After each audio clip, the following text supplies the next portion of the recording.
সুপ্রিয় দর্শক আসসালামু আলাইকুম। আজকে রেসিপিতে স্বাগতম জানাচ্ছি। আজকে একটি মাছের রেসিপি নিয়ে চলে আসলাম নতুন রাঁধুনিদের জন্য। আর নতুন রাঁধুনি তো অবশ্যই কাজে আসবে।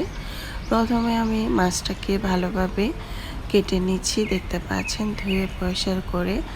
আর নতুন রাঁধুনিরা চাইলে এভাবে ইলিশ মাছ দিয়ে মূলা দিয়ে রান্না করতে পারেন, খেতে কিন্তু অনেক বেশি ভালো লাগবে।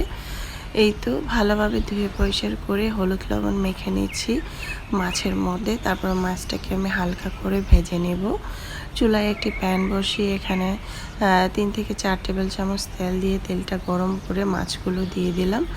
আর সবসময় মাছ ভাজার সময়টা খেয়াল রাখতে হবে, প্যানটাকে ভালোভাবে গরম করতে হবে, নাহলে মাছটা ভেঙে যেতে পারে। আর মাছটা যদি রান্না করা হয় সেক্ষেত্রে কিন্তু মাছটা বেশি পরিমাণ ভাজার প্রয়োজন নাই, হালকা একটু ভাজলেই কিন্তু চলবে। এই তো মাছ ভাজা হয়ে গিয়েছে, মাছগুলো উঠিয়ে নিয়েছি। ওই তেলটার মধ্যে পেঁয়াজ কুচি দিয়ে দিলাম, আর তেজপাতা দিয়ে দিলাম, কাঁচামরিচ কুচি দিয়ে দিলাম 1 কাপের মতো, সব কিছু মিলায়া। তারপরে এগুলো একটু ভেজে নেব। এগুলো একটু নরম হয়ে আসার পরে দিয়ে দিব রসুন বাটা 1 টেবিল চামচ, চাইলে আদা বাটাও অ্যাড করতে পারেন। এখন এগুলোর কাঁচা গন্ধ চলে গেলে এখানে কিছু গুঁড়া মশলা দিব। লবণ পরিমাণ মতো, মরিচের গুঁড়া 1 টেবিল চামচ, হলুদের গুঁড়া 1/2 চামচ, তারপরে ধনিয়া জিরার গুঁড়া 1/2 চামচ করে দিয়েছি। এখন একটু পানি দিব 1/2 কাপের মতো, দিয়ে মশলাটা ভালোভাবে কষিয়ে নেব। মশলা যত কষাবেন তরকারি খেতে তত ভালো লাগবে।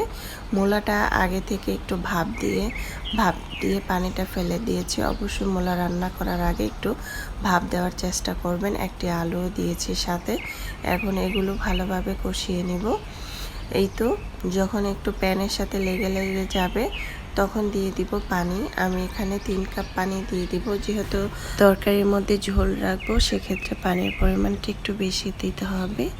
এখন দিয়ে দিচ্ছি টমেটো, আর অবশ্যই টমেটোটা দেওয়ার চেষ্টা করবেন, তরকারিটা খেতে অনেক বেশি ভালো লাগবে। আর টমেটো না চাইলে সেক্ষেত্রেও স্কিপ করতে পারেন। এখন ভাজা মাছগুলো দিয়ে ঢাকনা দিয়ে ঢেকে 3 থেকে 4 মিনিট রাখবো, চুলার আঁচ বাড়িয়ে দিয়ে। ঝোলটা যখন এরকম মাখা মাখা হয়ে যাবে তখন দিয়ে দেব ধনেপাতা কুচি দিয়ে আর 1 মিনিটের মতো চুলার আঁচ বাড়িয়ে দিয়ে রাখবো। আশা করছি আমার আজকের রেসিপিটি আপনাদের ভালো লেগেছে। ভালো লাগলে অবশ্যই চ্যানেলটা সাবস্ক্রাইব করে লাইক দিয়ে পাশে থাকবেন। দর্শক, বেশি বেশি ভালো থাকবেন, খাবার কখনো অপচয় করবেন না। আমরা চাইলে কিন্তু এক এক দিন এক এক রকম করে মাছ তৈরি করে খেতে পারি, তবে এভাবে ইলিশ মাছ দিয়ে মূলা দিয়ে তৈরি করতে পারেন। খুবই মজা হয়েছিল। আশা করছি রেসিপি ট্রাই করবেন। আল্লাহ হাফেজ।